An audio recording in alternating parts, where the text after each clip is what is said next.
Constable নিয়োগ প্রতারণায় গ্রেফতার একজন।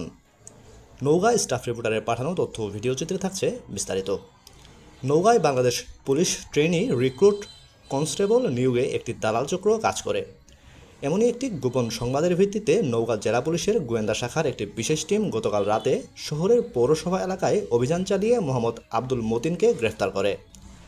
প্রার্থীর অভিভাবকের সাথে মোটা অঙ্কের অর্থের বিনিময়ে চাকরি পাইয়ে দেওয়ার আশ্বাস দেন এবং তিনি চুক্তিনামা করে প্রার্থীর অভিভাবকদের কাছ থেকে নগদ অর্থ এবং ব্যাংক চেক গ্রহণ করার সময় তাকে হাতে নাতে গ্রেফতার করা হয়। পরবর্তীতে তার বাসায় অভিযান চালিয়ে একই ধরনের আরও একটি চুক্তিপত্র উদ্ধার করা হয়। ভিকটিমের সাথে প্রতারকের 10 লক্ষ টাকার বিনিময়ে পুলিশের নিয়োগ সংক্রান্তে চুক্তিনামা সম্পাদিত হয়েছে। গ্রেফতারকৃত মতিনের বিরুদ্ধে নওগাঁ সদর থানায় সংশ্লিষ্ট আইনে মামলা দায়েরের প্রস্তুতি চলছে।